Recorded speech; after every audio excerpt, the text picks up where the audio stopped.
Guys আমাদের ম্যাচে পড়ে প্যানেল সেলার। বিশ্বাস করেন ভাই, প্যানেল সেলারদের ব্যবহার এমন আমি আগে জানতাম না। আমাদের ম্যাচে প্রথম রাউন্ডে আমাদের এই যে সামনে যে দেখছেন সেই হচ্ছে প্যানেল ইউজার, প্যানেল সেলার। প্রথম রাউন্ডে পরে সবাইকে বলছিল ভাই ভাই প্যানেল কিনবেন কেউ? আমি বলছিলাম যে ভাই আপনাদের কি লজ্জা লাগে না গেমটাকে নষ্ট করতে? উনি আমাকে যা তা ভাষায় বকা। আমি বলি আচ্ছা আমি আপনার থেকে প্যানেল কিনবো একটা শর্তে, আপনি যদি এই ম্যাচটা আমাকে জিতিয়ে দিতে পারেন। মানে এমনি জাস্ট মজা করছিলাম তার সাথে। তিনি বলে আচ্ছা ঠিক আছে, আমাদের নাকি ম্যাচটা জিতিয়ে দেবে। এখন দেখি ম্যাচটা তিনি জেতাতে পারে নাকি। এই যে ইনি হচ্ছে panel user, sorry panel seller, বারবার কি প্যানেল ইউজার লাগাইছি, প্যানেল সেলার।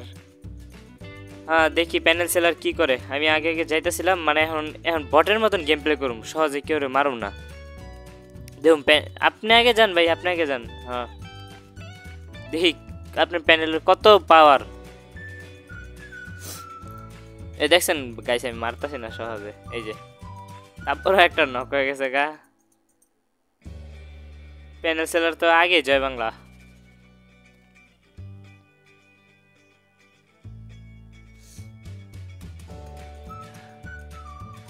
এমনি করে আমরা ম্যাচটা হেরে গেলাম। তারপরে প্যানেল সেলার আমাদের লবিতে আসে। গাইস মাইনাস তো খাই নাই, ঠিক আছে। আমি তারপরে এমনি করতেছিলাম লবিতে, এই যে হঠাৎ করে প্যানেল সেলারের ইনভাইট আসে। এই যে এই দেখেন গাইস এটাই প্যানেল সেলার।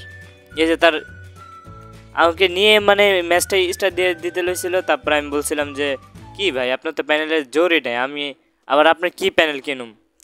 ভাই এই রাউন্ডে এই ম্যাচে আপনি খেলেন আমার সাথে, দেখবেন পুরো ম্যাচটা আমি একাই জিতা দেবো। আমাকে আচ্ছা নেন। আমার অ্যাড দিছিল। গাইস আপনারা কেউ প্যানেল সেলার বা প্যানেল ইউজারদের অ্যাড ধরবেন না, কারণ গ্যারিনা থেকে আপনার আইডি ব্লকও করে দিতে পারে বা নষ্ট করে দিতে পারে।